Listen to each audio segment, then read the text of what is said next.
परम पूज्य आचार्य भगवान पट्टाचार्य श्री विशुद्ध सागर जी महाराज जी की सनातन जैन धर्म की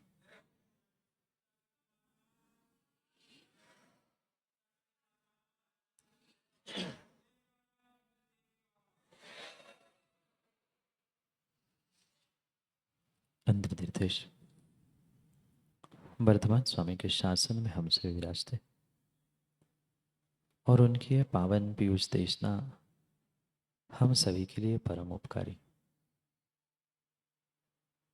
अनादिकाल से हमारी इस आत्मा में जो जन्म, जरा और मृत्यु रूपी रोग लगे, उन रोगों का उपशमन करने वाली कोई परम औषधि है तो वह एकमात्र यह जिनवाणी। भव्यात्मा, इस जीव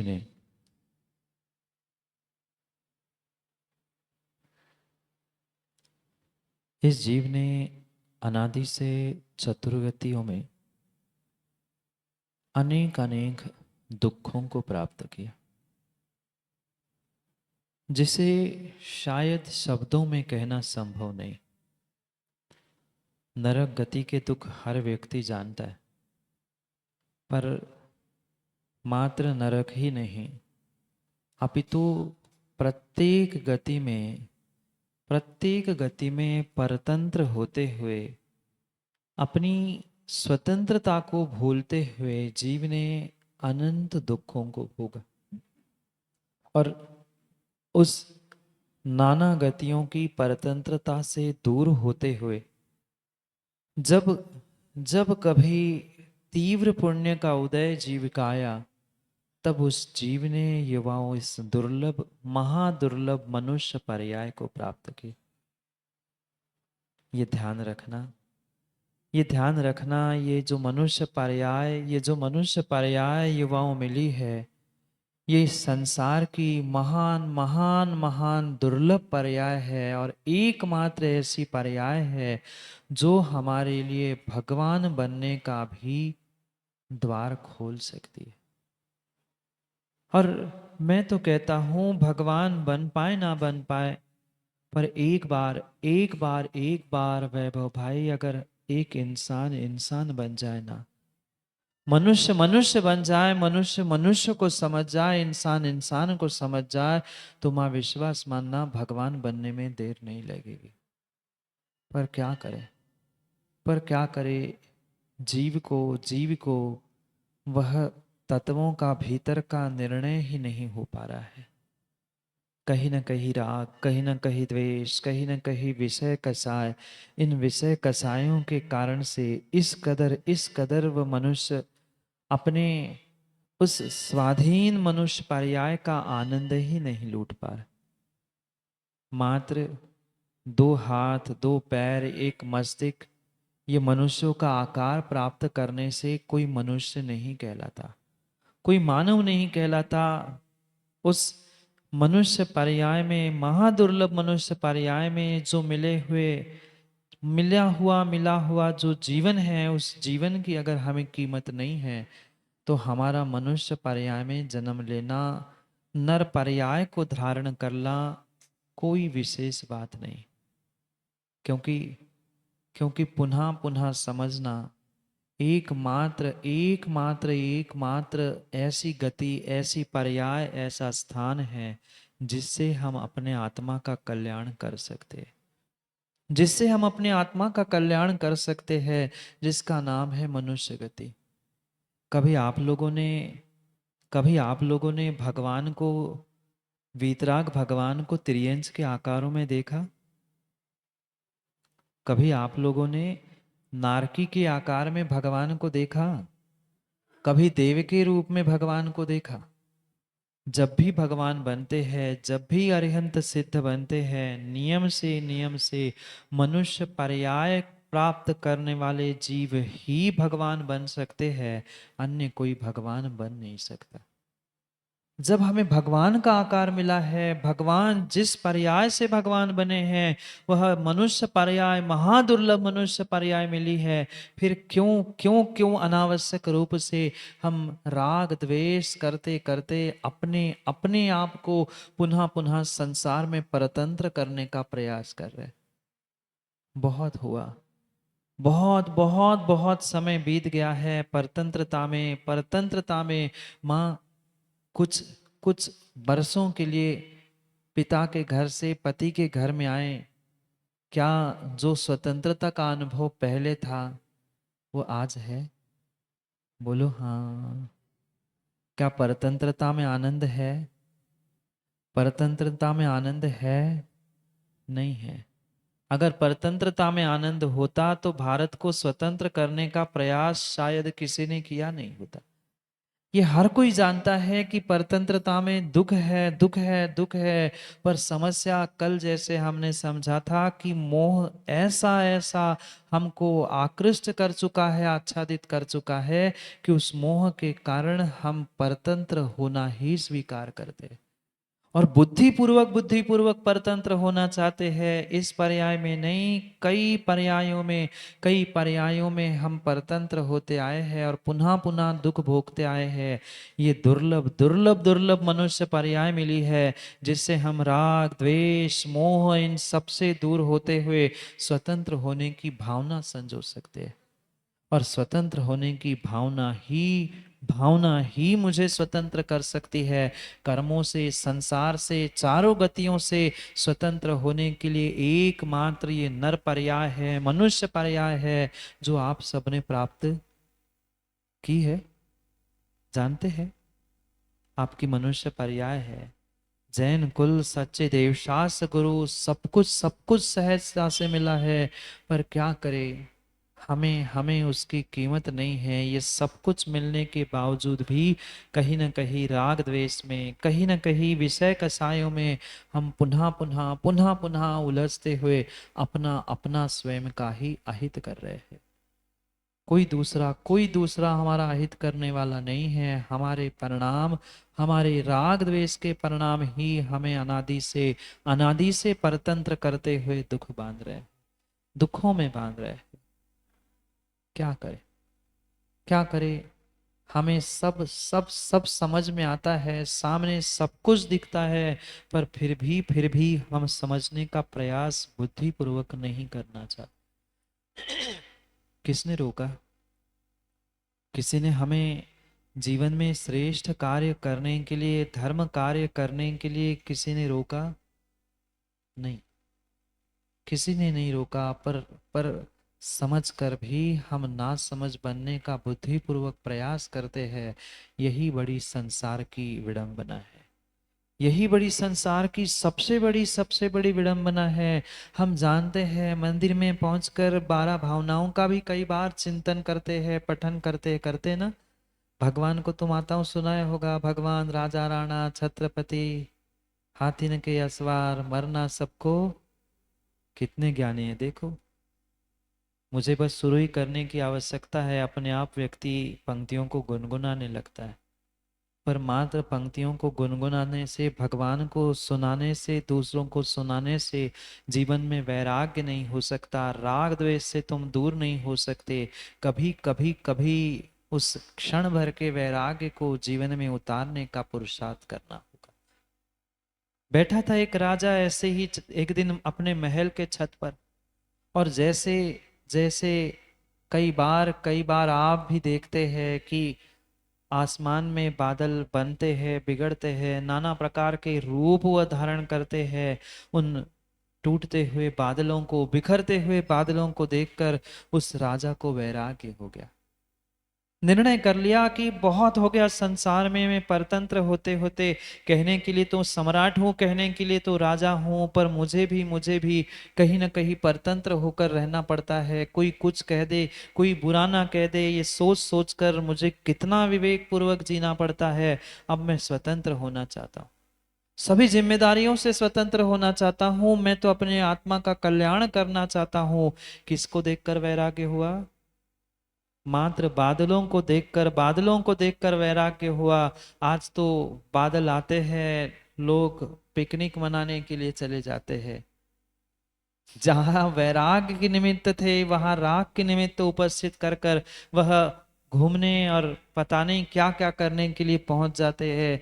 मात्र बदलते हुए बादलों के आकार और बिखरते हुए बादलों से वैराग्य को धारण करके उस भव्य जीव ने निर्णय कर लिया कि अब तो मुझे अपने आत्मा का कल्याण करना है, मुझे स्वतंत्र होना है। बहुत हो गया राग द्वेष, इनकी व्यवस्था, उनकी जिम्मेदारी, दुनिया को समझाते समझाते अब मैं बिल्कुल बिल्कुल बिल्कुल इस राग द्वेष में उलझने वाला नहीं हूं। मैं वैराग्य मार्ग पर आगे बढ़ना चाहता हूं। और जैसे ही सभा बुलाकर उस राजा ने कह दिया कि मैं संसार से विरक्त हो चुका हूं, राज्य छोड़कर दीक्षा लेने जा रहा हूं, सभी सभापति कहते हैं, सभी सभासद कहते हैं, राजन कम से कम इस राज्य के लिए उत्तराधिकारी तो चुन के जाओ, किसी ना किसी को उत्तराधिकारी बना के जाओ, हमें अनाथ करके आप दीक्षा लोगे? ये ये संभव नहीं, ये संभव नहीं है। आप उत्तराधिकारी चुन कर जाए, बता के जाए कि इस राज्य का कौन उत्तराधिकारी बनेगा, कौन अगला राजा होगा, ये बताकर उसको नियुक्त करके जाए। नियुक्त करने के लिए राजा को संतान होती तो वो राजकुमार को राज दे के चला जाता, पर क्या करे, अभी राजा को संतान ही नहीं हुई थी। सभी सभासदों का एक मुख से निर्णय सुनकर राजा ने कहा ठीक है, ठीक है, कोई बात नहीं है। जैसे ही संतान उत्पन्न होगा मैं अपने वैराग्य मार्ग पर निकल जाऊंगा। तब तक मैं आपके राज्य का क्या कहा, क्योंकि वैराग्य हो गया था, वो कहता है आपके राज्य का तब तक मैं संचालन करूंगा जब तक संतान जन्म नहीं ले रही। और कोई कोई सभासद नहीं चाहता था, राज्य का कोई सदस्य नहीं चाहता था, कोई श्रावक भी नहीं चाहता था, और महल का कोई सदस्य नहीं चाहता था कि इतना अच्छा राजा जो किसी प्रकार से प्रजा को कष्ट नहीं होने देता था, वह वैराग्य मार्ग पर चला जाए और कोई दूसरा राजा आ जाए। इसलिए सबने मिलकर निर्णय कर लिया कि संतान जन्म भी ले, राजा को पता नहीं चलना चाहिए। और जो रानी को कुछ ही महीनों में गर्भ ठहर गया था, इस प्रकार से उस गर्भ को और रानी को सुरक्षित कर दिया गया कि राजा को 9 महीने तक पता ही नहीं चला कि रानी गर्भवती हो चुकी है। और इतना ही नहीं, ऐसी सुरक्षा और ऐसी व्यवस्था बनाई गई कि वहां जन्म होने के महीने 2 महीने तक राजा को पता ही नहीं चला कि राजकुमार ने जन्म ले लिया है। अचानक महल के बाहर एक दिन वह जो प्रसूति के बाद के जो वस्त्र खून से रंगे हुए थे वो साफ करते हुए एक धोबी मिल गया। और किसी ने पता किया कि ये महल में ऐसे वस्त्र क्यों, इतने सारे वस्त्र और इतने सारे वस्त्रों की शुद्धि क्यों हो रही। बातों बातों में राजा के कानों में खबर पहुंच गई कि महल में राजकुमार का जन्म हो चुका है। और जैसे ही खबर मिलती है वे राजकुमार को अपना तिलक करके हुए उत्तराधिकारी घोषित करते हुए वैराग्य मार्ग पर चल पड़े। जिस राजा का वह राग द्वेष से भरा हुआ वह जीवन राज्य को संभालने में लगा था, राज्य की व्यवस्थाओं में लगा था, क्षण में भाव बदलते समय नहीं लगता, क्षण में भाव बदलते समय नहीं लगता। अंशुल, जीवन के किसी भी पल में वैराग्य उपज सकता है, किसी पल में वैराग्य हो सकता है। बादलों को देखकर वैराग्य हो गया और छोटे से किशोर बालक को तिलक करते हुए राजा संन्यास मार्ग पर, वैराग्य मार्ग पर निकल पड़ा। जो पटरानी राजकुमार को जन्म दे रही थी, जैसे ही उसे खबर होती है कि राजा तो दीक्षा लेकर जंगल की ओर चल गए, जो पटरानी तीव्र तीव्र तीव्र राग में उस राजा को राजा राजा कहते हुए चिल्लाती थी, उस राजा के प्रति भी, उस राजा के प्रति, अपने पति के प्रति, उस राग की तीव्रता के कारण राग की पुष्टि होना समाप्त हुआ, वही राग द्वेष में बदल गया। ये जीवन में ध्यान रखना, ये जीवन में ध्यान रखना रावका जी, जहां जहां तीव्र राग होता है वहीं पर तीव्र द्वेष उत्पन्न होता है। क्योंकि जैसे एक सिक्के के दो पहलू है, ऐसे ही जीवन के और संसारी जीवों के दो पहलू है, कभी राग तो कभी द्वेष। ऐसा हो ही नहीं सकता, ऐसा हो ही नहीं सकता। हमारा किसी से द्वेष नहीं। बहुत सारे लोग कहते हैं हमारा किसी से द्वेष है ही नहीं है, हमारा तो कोई शत्रु है ही नहीं है। शत्रु नहीं है तो मित्र तो है, शत्रु नहीं है तो गिरीश भाई मित्र तो है, और मित्र है तो पक्का है कि जहां मित्र है, जहां मित्रता है, वहां कहीं ना कहीं शत्रु और शत्रुता है ही।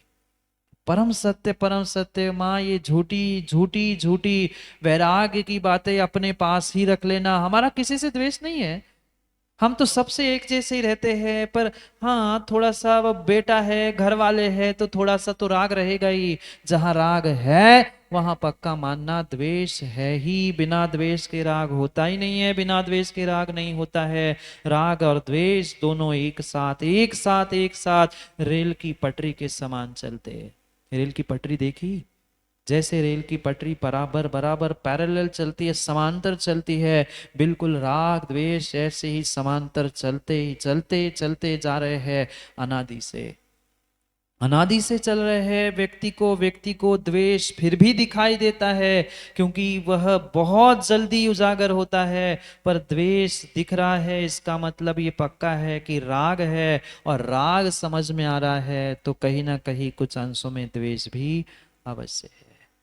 जो पटरानी थी, जो पटरानी थी, जो पतिदेव पतिदेव पतिदेव राजा महाराजा करके पुकारती थी, स्वामी करके पुकारती थी, उसी उसी उसी पटरानी के, उसी उसी रानी के ऐसे भाव बदले कि रानी ने घोषणा कर दी, जब तक पुत्र राज्य संभालने के लिए योग्य नहीं होता है, तब तक मैं रानी ही इस राज्य कारभार को संभालूंगी। और मेरी आज्ञा है, मेरी आज्ञा है, मेरी आज्ञा है कि मेरे इस नगर में किसी प्रकार से कोई निर्ग्रंथ मुनिराज प्रवेश नहीं करेंगे।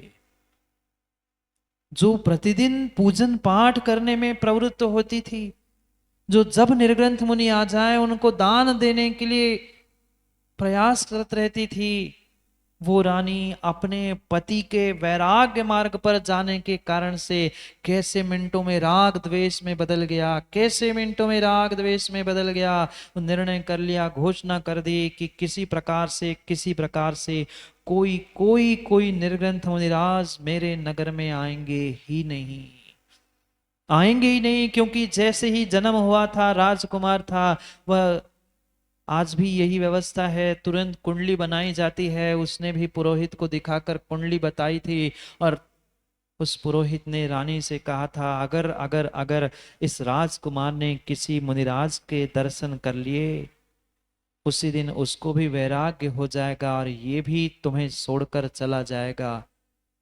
तुम्हारे पतिदेव तो मुनिराज बनकर चले गए, और धोखे से कोई मुनिराज परंत की इसकी दृष्टि पड़ गई, दर्शन हो गए, तो वो भी बेटा तुम्हारे हाथ से चला जाएगा। देखना एक तरफ का राग कैसे दूसरे पर द्वेष कर रहा था। ये भूल चुकी थी रानी, ये भूल चुकी थी कि मैं निर्ग्रंथ मुनिराज को नगर में आने के लिए पाबंदी कर रही हूं। कितना बड़ा अपराध, कितना बड़ा अपराध कर रही थी। पर क्या करे, माताओं माताओं ध्यान रखना, ऐसा ही होता है। एक के राग में दूसरे से द्वेष कर बैठता है व्यक्ति, भूल जाता है कि मैं किसी के द्वेष में भी हूं। पूछ लेना आदिनाथ भगवान से, मात्र इंसानों के राग में मनुष्यों को भोजन मिल जाए, मनुष्यों को भोजन मिल जाए, इतने से राग में उन्होंने जो व्यवस्था बनाई थी, तिर्यंच के मुख पर मूसिका लगवाया था, वह द्वेष उत्पन्न हुआ था। और वही द्वेष फिर 6 महीने कितने दिन तक उनको भूखा रखने के लिए निमित्त बना। नहीं जानते आप लोग? बैलों के मुख पर मूसिका लगवाया था, उसका ही उसका ही उसका ही ये नतीजा हुआ कि 6 महीने तक आदिनाथ भगवान को मुद्रा लगाकर घूमना पड़ा, पर कोई पड़घान करने वाला नहीं मिला। जब तीर्थंकर भगवान के साथ ये हो सकता है, जब तीर्थंकर भगवान के साथ ये हो सकता है, तो ज्ञानियों ध्यान रखो, ध्यान रखो, आप और हम जैसे सामान्य जीवों का क्या होगा। क्यों व्यर्थ में हम राग द्वेष करते हैं, क्यों व्यर्थ में राग द्वेष करते हैं। जितना जितना जितना तुम्हारे भीतर राग होगा, उतनी ही तीव्रता से तुम कहीं ना कहीं द्वेष करोगे, पक्का है। ये सिद्धांत है, ये सिद्धांत है, और मात्र करणानी योग का नहीं, ये तो विज्ञान का भी सिद्धांत है। जितनी जितनी जितनी तीव्रता से, जितनी तुमने तीव्रता से उस गेंद को, बॉल को दबाया है, बॉल उतनी ही तीव्रता से नहीं खेली गेंद, बॉल नहीं खेलते, देखा तो होगा। जितनी जितनी जोर से दबाया जाता है, उतनी ही जोर से वो उछलता है, उतनी ही जोर से उछलता है। ऐसे ही जितना तीव्र राग है, उतना ही कहीं ना कहीं भीतर तीव्र द्वेष बैठा हुआ होता है। और ये राग द्वेष, ये राग द्वेष, ये राग द्वेष ही पुनः पुनः पुनः पुनः पुनः पुनः संसार में बांधने के लिए निमित्त बन रहे हैं, संसार में बांधने के लिए, चतुर्गति दुखों में और नाना गतियों में परतंत्र करने के लिए निमित्त है। कर्मों का संग्रह मत करो, मत करो, मत करो। पंचम काल है, पंचम काल में, और पंचम काल में तो वैसे ही खोटा काल है, और ऐसे ही हमारा मन, हमारे परिणाम कितने कितने चंचल है। एक क्षण, एक मिनट तो चित्त शांत नहीं हो पाता है, पर फिर भी व्यक्ति पुनः पुनः राग द्वेष का पुरुषार्थ करने में लगा। ध्यान रखना, ध्यान रखना। आप मानो ना मानो, मानो ना मानो, जानो ना जानो, पर ये सत्य है, सत्य है। राग के बिना द्वेष नहीं, और द्वेष के बिना राग नहीं है। बोलो ना, राग नहीं है ना, राग नहीं है ना, राग नहीं है ना। राग नहीं होता, राग नहीं होता, राग नहीं होता धीरज भाई, तो हरी हरी खीर नहीं खाता। कल की कथा याद है ना। मात्र राग के कारण, मात्र तीव्र मोह के कारण वो गोबर की खीर भी चाट चाट कर खा ली। नियम से, नियम से, जहां राग होगा उस कुरंगी से राग था, इसलिए वह पहले पत्नी से द्वेष स्वभावता ही दिखा। जो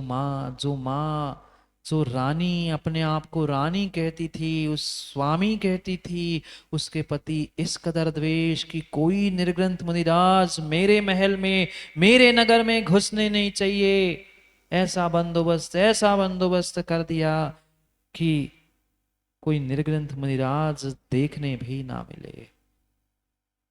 वह जो राजकुमार था, राजकुमार था, समय पाते पाते पाते वह राजकुमार थोड़ा सा बड़ा होता गया, थोड़ा सा और थोड़ा सा वह बालक समझदार बन गया, समझदार बन गया। क्योंकि रानी को तो राज कारभार भी संभालना था, और आजकल की जैसी माँ बेटों को बहुत कम संभाल पाती है। वह बड़े बड़े महलों में रहने वाली थोड़ी बेटों को संभालने वाली थी। वह प्रतिदिन नहाना धुलाना, खाना पीना, ये एक धाय माँ, जो धाय माँ जानते हैं ना, जो धाय माँ काम करती थी। वह बालक भी लगभग लगभग 8-10 वर्ष का हो चुका था, काफी समझदार हो चुका था। 8-10 साल का बालक तो बहुत कुछ समझदार बन जाता है। वह 8-10 साल का बालक था। अब वो धाय माँ को ही अपने माँ के समान मानता था, क्योंकि माँ को तो फुर्सत थी नहीं अपने राज कारभार से, अपने अन्य कार्यों से। वह धाय माँ को ही अपनी माँ मानता था, उसके ही सुख दुख को अपना सुख दुख मानता था। एक दिन सुबह सुबह जैसे ही उस बालक ने, राजकुमार ने देखा कि मेरी माँ रो रही है, कहने के लिए तो वो सेविका थी, दासी थी, धाय माँ थी, पर इतनी आत्मीयता, इतनी आत्मीयता, जो 8-10 साल तक जिसने पाला होगा, स्वाभाविक सी बात है उसकी आंखों में आंसू देखकर उस बालक के भी आंखों में आंसू आ गए। और जाकर माँ से पूछता है, माँ तू क्यों रो रही है, कौन है ऐसा, कौन है ऐसा, तू मेरी माँ है और कौन है तुम्हें रुलाने वाला, मुझे बताओ। मैं उसको देख लूंगा। राजकुमार का खून था। वो तुरंत कहता है, मां तुम बताओ तुम्हारे साथ किसने अन्याय किया, किसने तुम्हें कठोर शब्द बोले, किसने तुम्हारे साथ बदतमीजी की, मैं अभी उसको सबक सिखाता हूं। तुम्हें पता नहीं मैं राजकुमार हूं और तू राजकुमार की मां है। मां बता क्या हुआ। माँ प्रयास करती है अपने आंसुओं को छुपाने का, माँ प्रयास करती है अपने दुखों को छुपाने का, पर क्या करे क्या करे, प्रयास करने के बाद भी माँ का अपने आप पर कंट्रोल नहीं रहता और बेटे से जोर से कह बैठती है, बेटा क्या करूं क्या करूं, मैं अपने आप को धिक्कार रही हूँ, अपने आप को धिक्कार रही हूँ। मैं ऐसे राज्य में रह रही हूँ, मैं ऐसे राज्य में रह रही हूँ कि जहां जहां मुनियों को आना निषेध है। वो राजकुमार पूछता है कि मुनियों को, ये मुनि क्या होते हैं, ये मुनि कौन होते हैं, कैसे होते हैं। वो धायमा समझाने लगी, जो विषयों की आशा से रहित होते हैं, निरारंभ निष्परिग्रही होते हैं, ऐसे निर्वस दिगंबर धरती के देवता मुनिराज कहलाते हैं। एक एक बातें मुनिराजों के बारे में वह समझाती गई। जितना जितना जितना वो समझाती गई, उसका और उत्साह बढ़ता गया, और उत्साह बढ़ता गया कि हाँ माँ और बताओ, और कैसे होते हैं मुनिराज, क्या मुझे भी दर्शन होगे। जैसे ही पुनः वो कहता है राजकुमार बालक कि माँ क्या मेरे भी दर्शन हो सकते हैं, मैं भी उन्हें देख सकता हूँ। पुनः फूट फूट के वह धाय मार रोने लगती है, बेटा बेटा तेरा भी भाग्य पता नहीं और मुझे अपना भी भाग्य पता नहीं है। कभी कभी कभी जब मेरे मेरे इस नगर के राजा महाराजा थे, मेरे नगर के राजा कीर्तिधर थे, वे कभी कभी ऐसा कार्य नहीं करते थे जो निर्ग्रंथ मुनिराज उसे नगर उनके उन्हें नगर के आसपास भी विहार करते मिलते। वे उन्हें आमंत्रित करके नगर में कुछ दिन के लिए, कुछ समय के लिए ठहराते थे, पड़घान करके प्रतिदिन उनका आहार चर्या कराने का सौभाग्य प्राप्त करते थे। और आज आज कैसा कैसा भागा समय आया है, कैसा दुर्भाग्य इस नगर का जागा है कि वे ही कीर्तिधर महाराज आज मुनिराज बनकर यहाँ पधारे थे और सेवकों ने धक्का मारकर उसे नगर से बाहर कर दिया। अब तो उस बालक के पैरों तले जमीन खिसक गई। क्या कहा मां, क्या कहा मां। अब पुनः वो धायमा संभालने का प्रयास कर रही थी, क्योंकि उसकी नौकरी रानी अगर निकाल दे, पर फिर भी रहा नहीं गया। उसने कहा, कह दिया, बेटा मैं सही कह रही हूँ, सही कह रही हूँ। इस नगर के राजा कीर्तिधर तुम्हारे पिता, तुम्हारे माँ के पति कीर्तिधर मुनिराज बन चुके हैं। और वे मुनिराज बन चुके हैं और वे आज विहार करते करते इस नगर में आए थे, इस नगर में आए थे। पर नगर में आने से सेवकों ने रोक दिया। वो किशोर उठता है, वो युग बालक उठता है और चिल्लाता है, कौन है ऐसा नौकर, कौन है ऐसा सेवक जो मुनिराज को आने से रोकता है, उसकी कैसी मिजाल हुई। वो माँ कहती है, बेटा नौकरों की गलती नहीं है, नौकरों की गलती नहीं है। नौकर से वह कुकर श्रेष्ठ है, वह श्वान श्रेष्ठ है। जब चाहे वो पूंछ हिलाकर यहाँ वहां घूम सकता है, पर नौकर तो दूसरे के अधीन होता है। जैसा स्वामी कहता है उसका वैसा ही कार्य करना पड़ता है। माँ ने ये सब बातें कहने के लिए रोक दिया था। बेटा मेरी मत कह देना, बेटा मेरी मत कह देना, मैंने तुम्हें कुछ बताया है। बेटा कहता है, मैं तो कुछ नहीं कहूंगा, पर ये बताओ ये आज्ञा दी किसने।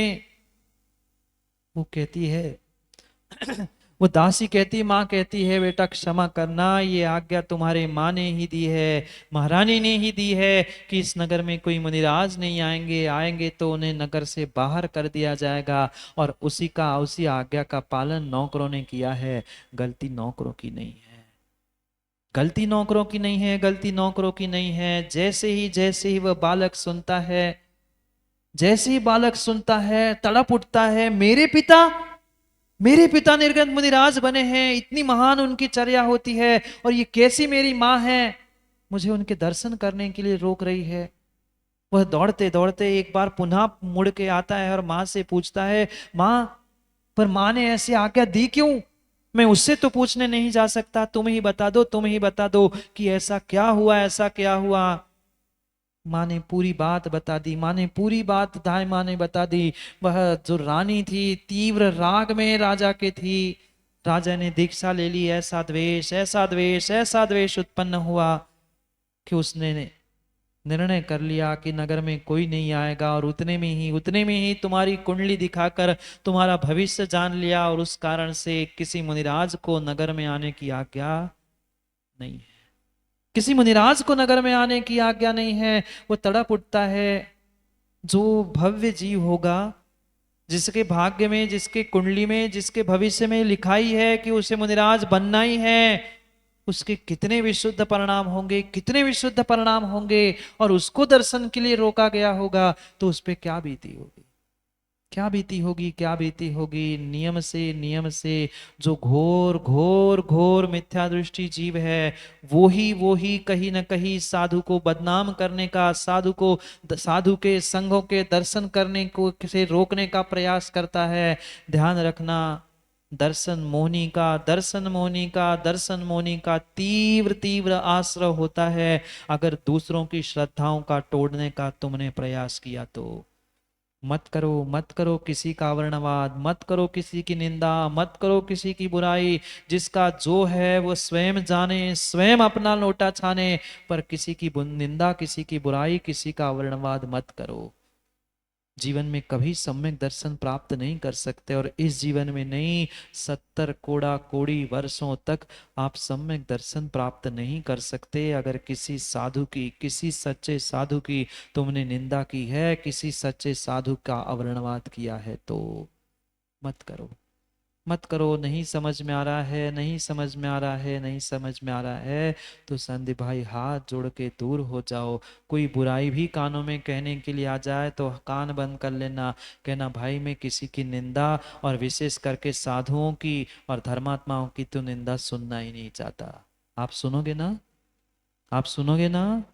कम से कम इतना ही निर्णय कर लो। अगर अपने सम्यक दर्शन को, अपने धर्मात्मा पाने को जीवन जीवंत रखना है, हमेशा के लिए बना के रखना है, तो कोई कितनी बुराई करने आ जाए कान बंद कर लेना। कि हमें कैसा ही क्यों ना साधु हो उसका विषय वो जाने, धर्मात्मा कैसा हो उसका विषय वो जाने, पर हमें किसी की बुराई सुननी है नहीं। सुनो, मत सुनो, मत सुनो। सुनने वालों से ही कहने वालों को जोर मिलता है, सुनने वालों से ही कहने वालों को जोर मिलता है। माँ, जो मंदिरों में निंदा पुराण चलते हैं इधर उधर की, सुनने वाले ने कह दिया भाई मुझे सुनना नहीं बहन, ये बातें मैं सुनने नहीं आई हूं। सामने वाला अपने आप चुप हो जाएगा, एक नहीं, दो नहीं, तीसरी बार तो शांत हो ही जाएगा। पर हम ही से, "हाँ, अच्छा और क्या हुआ, अच्छा और क्या हुआ, और सुना, और सुना।" जो निंदा रसालू है, जो निंदा रसालू है ना, वे ही निंदा करने वाले को प्रवृत्त करते हैं। मत करवाओ निंदा, मत मत मत करो, मत उलझो इनमें। पुनः पुनः पुनः पुनः समझो, क्योंकि एक के राग के चक्कर में, एक संघ के राग के चक्कर में, एक मुनि के राग के चक्कर में, एक गुरु के राग के चक्कर में अगर दूसरे किसी की, दूसरे किसी मुनि की, दूसरे किसी गुरु की तुमने निंदा की है तो दर्शनावरणी, ज्ञानावरणी, और इतना ही नहीं, दर्शन मोहनी जैसे, अंतराय जैसे महान महान वह विषम विषम कर्मों का आश्रय बंद होकर रहेगा। आजकल तो बहुत आसान हो गया है, कहने की आवश्यकता ही नहीं है। हम तो तुरंत मोबाइल उठा देते हैं, इसने ऐसा किया, ये रील बनाओ, वो रील बनाओ, इसको डाल दो, इसकी कट पेस्ट कर दो, इधर का आधा इधर का आधा, कुछ का कुछ जोड़ दो, और कह दो हम व्हाट्सएपाचार है। क्यों विजय काला?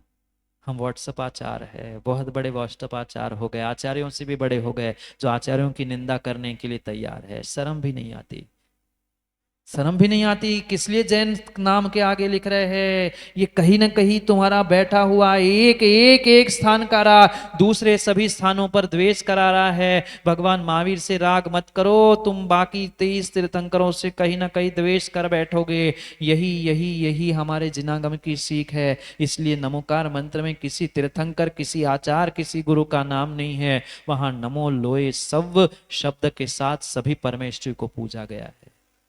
पर जीव समझना ही नहीं चाहता, मानना ही नहीं चाहता, मानना ही नहीं चाहता। इतना इतना बड़ा अपने आप को समझ लेता है।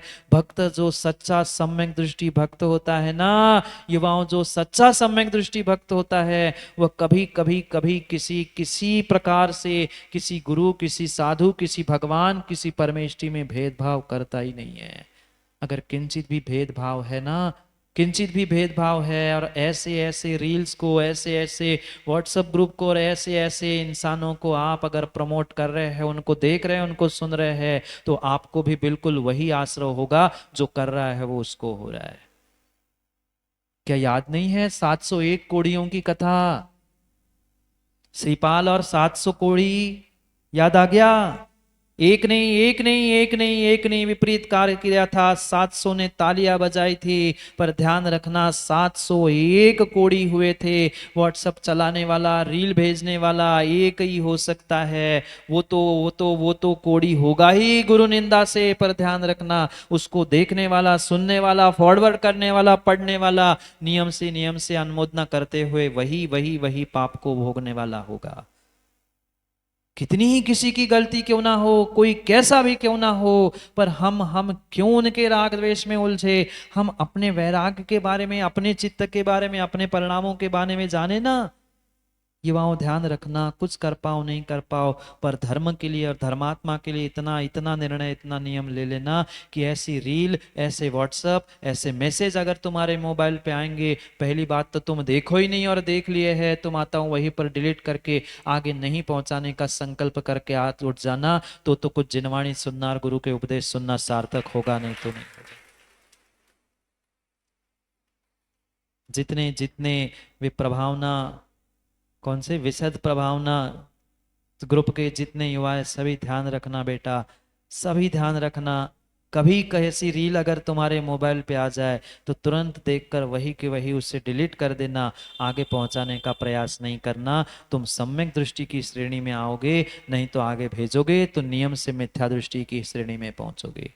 भेजोगे ना माताओं? सबको आगाह तो करना चाहिए कौन कितना पाप कर रहा है। हम कितना पाप कर रहे हैं ये किसी को पता नहीं, पर दुनिया के पाप पहुंचाने के लिए तैयार है। मत करो द्वेष, मत करो द्वेष, मत करो द्वेष। किसी किसी किसी एक स्थान पर अगर राग होगा तो दूसरे के प्रति द्वेष अवश्य होगा ही होगा, होगा ही होगा। इसलिए नमोकार जो द्वादशांग का सार कहा जाता है, द्वादशांग का सार कहा जाता है, वहां किसी परमेष्ठी का नाम नहीं है, किसी आचार्य का, किसी गुरु, किसी उपाध्याय, किसी साधु, किसी सिद्ध, किसी अरिहंत का, किसी तीर्थंकर का भी नाम नहीं है। वहां सबके लिए उन पदों को प्राप्त करने वाले, उन पदों को प्राप्त करने वाले गुणों की वंदना है। वंदे तदगुण लब्धये। जिन्होंने गुणों को प्राप्त किया है, ऐसे गुणों को प्राप्ति के लिए वंदना है, बंध करने के लिए नहीं, बंध करने के लिए नहीं, बंध करने के लिए नहीं। वह भीतर ही झकझोर उठा, मेरे पिता मुनिराज बने हैं, मेरे पिता मुनिराज बने हैं, 8-10 साल हो गए, मुझे क्यों नहीं बताया माँ? वो दाई माँ कहती है, बेटा कैसे बताती, कैसे बताती?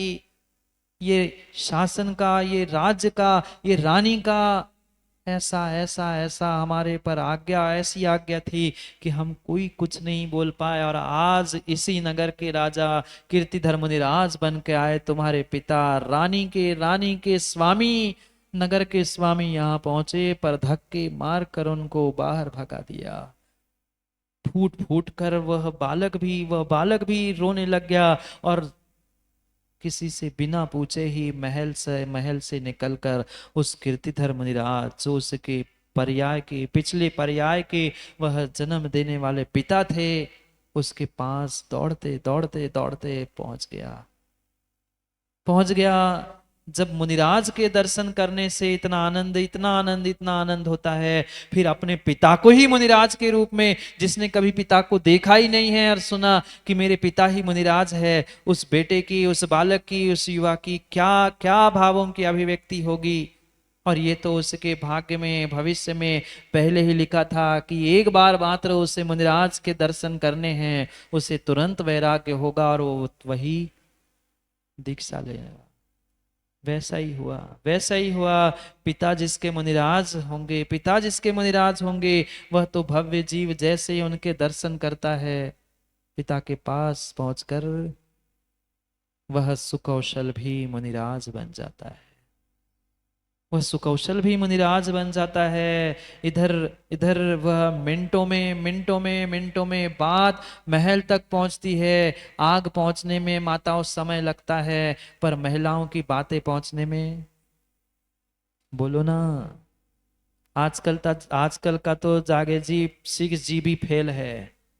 5G नहीं कह रहा हूं, आने वाला 6 GB फेल है। उसके पहले माताओं की खबर दूसरे के कान में पहुंचती है। अगर किसी को कोई अच्छी खबर पहुंचानी हो, बुरी खबर पहुंचानी हो, इतना मात्र कहना, किसी से कहना नहीं, आपके लिए कहा है, किसी से नहीं कहना, बस किसी से मत कहना, कह दिया तो पक्का है कि वह 5 मिनट में पूरे देश में खबर पहुंच जाएगी। पर इतना जरूर कहना, अच्छी बातें नहीं पहुंचाती, दुनिया भर की बातें पहुंचा देंगी। यहाँ जिनवाणी का पाठ हो रहा है, यहाँ संस्कार होने वाले हैं, यहाँ ये मिलने वाला है, ये अच्छी बातें हम कभी दूसरे से नहीं कहेंगे। पर किसी की कोई थोड़ी सी कमी हुई कि तुरंत गए, किसी से कहना नहीं, देखो साहिबगंज में ऐसा हो रहा है, देखो लखनऊ में ऐसा हो रहा है। क्या करें, एक क्षण नहीं लगा, कुछ मिनट ही नहीं लगे, यहाँ दीक्षा नहीं हुई, वहां माँ को खबर मिल गई कि बेटे ने भी मुनिराज के पास, कीर्तिधर महाराज के पास पहुंचकर दीक्षा ले ली। अब तो जो बेटे का प्रति राग था ना, पहले पति के प्रति राग था, वो द्वेष में इस कदर बदला कि नगर में आने से लिए निषेध कर दिया। अब जिस बेटे को मेरा बेटा, मेरा बेटा, मेरा बेटा करके 9-10 साल तक वह संभालने का प्रयास कर रही थी, वह बेटे की दीक्षा की सूचना सुनते ही वह इस प्रकार आर्द्र रौद्र ध्यान में डूब गई।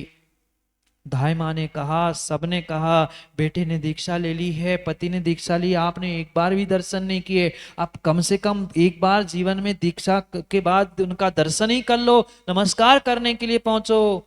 पर नहीं, पर नहीं, इस कर आर्द्र रौद्र ध्यान से वह झुलसती झुलसती झुलसती हुई तड़प तड़प कर महल में ही मर गई। और मरकर मरकर तुरंत ही उसी जंगल में जाकर स्यालनी बन गई। कौन कौन? कोई दूसरी नहीं थी, कोई दूसरी नहीं थी, बेटे के और पति के राग में तड़प तड़प के मरने वाली, मरने वाली, मरने वाली वह माँ, मरने वाली वह रानी ही ऐसे ऐसे ऐसे राग द्वेष परिणामों के संक्लेश परिणामों से मर गई कि अगली पर्याय में त्रियंश, और वो भी स्यालनी पर्याय को उसी जंगल में। क्योंकि नियोग ऐसा ही होता है, कर्मों का नियोग ही ऐसा होता है, जिसका जहां नियोग होता है उसका वहां वैसा संयोग और वहां वैसा उसका वियोग भी होते हुए देखने में आता है। ऐसा ही है, ऐसा ही है। किसने सोचा था, किसने सोचा था? हमने भी नहीं सोचा था कि कभी 2024 का हंसराज जी चतुर्मास लखनऊ में होगा। ये तो लखनऊ वालों का पिछला कुछ पुण्य का नियोग था, और अपना, आपका और हमारा कुछ नियोग ऐसा हुआ होगा पुराने जमाने में, पुराने कभी भवों में, कि लखनऊ को ही 2024 का ये वर्षा योग चतुर्मास मिलना होगा। हमने तो कभी सोचा और विचार भी नहीं किया था, शिखर जी जाते हुए आते हुए। पर पता नहीं, पुण्यात्माओं के पुण्य के नियोग से कह दो, पिछली पर्यायों के कुछ नियोग से कह लो, कुछ पुण्यात्मा के नियोग से ही कह दो कि यहाँ निर्गत मुनिराजों को अपने आप आना पड़ा, और यहाँ पर चतुर्मास होते होते अब समाप्त भी होने वाला है। बस कुछ ही दिन और शेष बचे हैं, बस दिवाली और भगवान का मोक्ष, और सबका ही मोक्ष, सबका ही मोक्ष होना है। ये नियोग होता है। वही श्यालनी उस जंगल में जाकर वह माँ श्यालनी बनकर पहुंच गई। और जो दोनों मुनिराज थे, दोनों दोनों मुनिराज खड़े थे कहने के लिए, तो बाप बेटा थे, कीर्तिधर मुनिराज और सुकौशल मुनिराज। जाकर सीधी श्यालिनी ने छलांग लगाई। कहाँ? नहीं पढ़ी कथा? चित्रों को नहीं देखा? कई सारे मंदिरों में भी तो चित्र लगे हैं, सुकुमार सुकौशल। एक नहीं, दोनों दृष्टांत यही कहते हैं जहां राग है, राग की पुष्टि करते करते, राग की पुष्टि करते करते ही वह जीव द्वेष के मार्ग पर चल पड़ता है। क्योंकि चित्त ऐसा चलायमान है कि जीव समझ नहीं पा रहा है कि मिनटों में परिणाम कैसे बदलते हैं। मिनटों में परिणाम कैसे बदलते हैं। अरे कथा में तो घंटे लगे होंगे बदलने के लिए, अगली पर्याय प्राप्त करनी पड़ी। पर हम अपने आप से ही पूछे ना, अपने आप से ही पूछे, उस व्यक्ति से, परिवारजनों से भी तब तक राग रहता है जब तक हमारी राग की पुष्टि हो रही है, जब तक इच्छाओं की पूर्ति हो रही है। तब तक बेटा माँ को माँ कह रहा है, माँ बेटे को बेटा कह रही है। और जैसे ही इच्छा की पूर्ति होना समाप्त हो जाती है, माँ भी बेटे से कहती है मर जाता। नहीं कहते, कह नहीं पाए। भीतर तो ऐसे लगता है इससे अच्छा, ऐसी संतान को जन्म देने से तो अच्छा था संतान ना होती। कहना आसान है, समझना कठिन है। कितने मिनटों में हम बदल जाते हैं, कितने मिनटों में हम बदलते हैं। छोड़ो राग, छोड़ो द्वेष। एकमात्र वैराग्य का मार्ग सच्चा मार्ग है। ये जो दुर्लभ मनुष्य पर्याय मिली है, उससे ही वैराग्य मार्ग पर चलकर आत्मा का कल्याण हो सकता है, अन्य किसी प्रकार से नहीं, अन्य किसी प्रकार से नहीं। यही बात दो श्लोकों के माध्यम से आज काम कुमार नंदी महाराज हमें समझा रहे हैं। पढ़ते हैं दो श्लोकों को, जो हम कथा से समझ रहे थे, वही श्लोकों के, गाथाओं के माध्यम से पढ़ने का प्रयास करते हैं। मेरे पीछे आप गाथाओं को दोहरा देना। नाना गति परतंत्रो जीवो मानव गति समश्नुते, रागस्पृष्टो जीवः मार्गद्वेषस्य संततं तनुते, चाञ्चल्यध्वनि पतिता जीवं बध्नाति कर्मणां पुगः, मोक्षस्य कैस्तु जीवै वैराग्यं केवलस्येवम्। पढ़ो।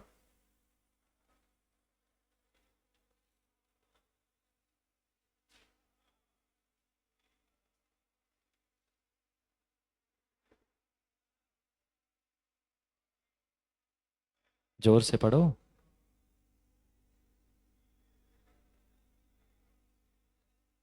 नाना गति परतंत्र, नाना गति में परतंत्र हुआ जीवो, मानव गतिम समश्नुते, दुर्लभ दुर्लभ दुर्लभ मनुष्य पर्याय को जैसे तैसे तो प्राप्त करता है।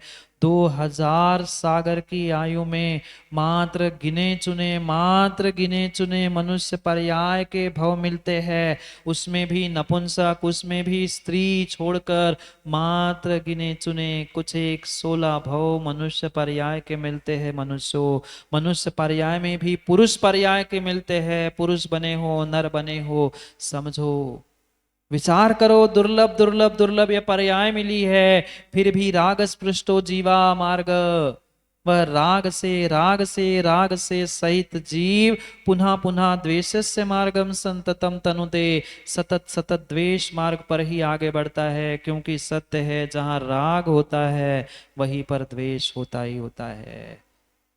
व्यक्ति को देश फिर भी दिखता है, राग नहीं दिखता। और किसी को राग दिखता है तो किसी को द्वेष नहीं दिखता, किसी को द्वेष दिखता है तो किसी को राग नहीं दिखता। पर सत्य दोनों एक साथ ही होते हैं। जहाँ राग है वहाँ द्वेष है। राग के वशीभूत होते हुए ही जीव द्वेष के मार्ग पर आगे आगे आगे पुनः पुनः बढ़ता जाता है, पुनः पुनः बढ़ता जाता है। ये बहुत बड़ी भूल जीव कर रहा है। जैसे जैसे जैसे वह सुकौशल की माँ श्यालिनी बन गई, कुछ मिनट पहले माँ कहलाने लगी थी, माँ की पर्याय में थी, और कुछ ही घंटों में जंगल में श्यालिनी बनकर पहुंच जाती है। दोनों मुनिराज खड़े हैं। सबसे पहले जाकर वह द्वेष के कारण उस सुकौशल मुनि के पेट को ही खाने के लिए, पेट पर कहीं अन्य नहीं, सीधे पेट पर हमला करती है। 9 महीने इसको मैंने गर्भ में पाला था, पर इसने इसने मेरे साथ धोखा किया। 9 महीने मैंने इस कोख में पेट में पाला था, वह भीतर बैठा हुआ पाले का राग इस कदर द्वेष में परिवर्तित हो गया कि मुनिराज के, उस सुकौशल मुनिराज के पेट पर हमला करते हुए पेट को खा लिया। किसने? श्यालिनी ने नहीं खाया, श्यालिनी ने नहीं खाया, श्यालिनी ने नहीं खाया, श्यालिनी ने नहीं खाया। श्यालिनी तो पर्याय थी, श्यालिनी तो पर्याय थी। वह माने माने माने ही द्वेष के कारण श्यालिनी पर्याय प्राप्त की, और श्यालिनी बनकर माने ही अपने गर्भ में, अपने पेट में रखे हुए उस संतान को पेट से ही खाना प्रारंभ किया। बाकी तो कथाएं आपको सब आगे की पता है, पर अपनी भी व्यथा सोचो ना। अगर आज हम किसी से राग द्वेष कर रहे हैं तो हमारा अगली पर्याय में क्या होगा, ये विचार करना। जब एक माँ, जब एक माँ, जब एक माँ, जब एक माँ, जब एक माँ रे सब पेट खाने के लिए अगली पर्याय में आ सकती है, तो फिर दूसरे व्यक्तियों की, दूसरे जीवों की जिसके साथ हमने राग द्वेष किया है, वो बदला लेने के लिए किस कदर हमारे नरकों में, हमारे अगली पर्यायों में पहुंचेगा, कोई ठिकाना नहीं है, कोई ठिकाना नहीं है, कोई ठिकाना नहीं है। इसलिए इसलिए मत करो राग द्वेष। जितना जितना जितना जीवों के साथ आप राग द्वेष करोगे, उतना ही आने वाली पर्यायों में दुख और दुख भोगना पड़ेगा।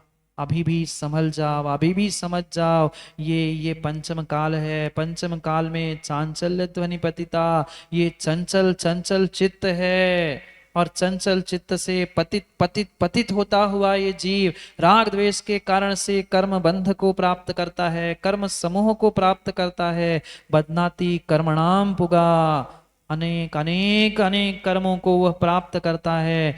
मोक्षेस्तु जीवई, जो मोक्ष को प्राप्त करने की इच्छा रखता है, जो सच्चा मुमुक्षु है, वह वैराग्यम केवलम सेव्यम, उसे वैराग्य का ही सेवन करना चाहिए। दोनों को निर्णय हुआ, दोनों को निर्णय हुआ बाप बेटे को, और दोनों ने मोक्ष की इच्छा के निमित्त से वैराग्य का ही मार्ग अपनाया, वैराग्य का ही मार्ग मार्ग अपनाया। माँ खाती गई, खाती गई, खाती गई, पर मुनिराज ने कोई कोई प्रतिकार नहीं किया, कोई प्रतिकार नहीं किया, कोई प्रतिकार नहीं किया। क्यों? क्योंकि वह सच्चे मोक्ष के अभिलाषी थे, इसलिए उन्हें वैराग्य और वैराग्य और वैराग्य की ही सेवा की, वैराग्य का ही सेवन किया, अन्य कोई राग द्वेष का नहीं, अन्य कोई राग द्वेष का नहीं।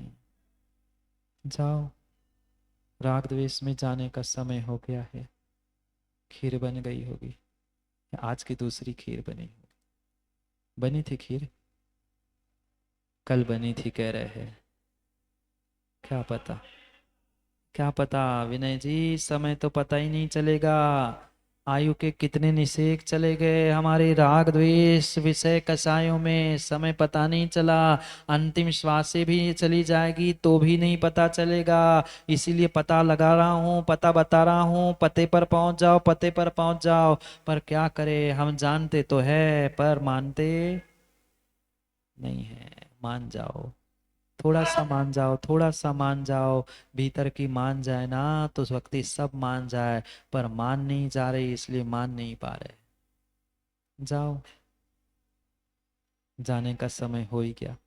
कितना ही कितना ही कितना ही सुन लो, कितना ही सुन लो, पर मात्र सुनने के लिए मत सुनो, सुनने के लिए मत सुनो, कुछ बदलाव करने के लिए सुनो। एक कदम, एक कदम, एक कदम भी आज हमने बढ़ाया है तो विश्वास मानना, हमारी मंजिल हमारे पास बहुत जल्दी आ सकती है। इसलिए सुनने का, समझने का प्रयास करो।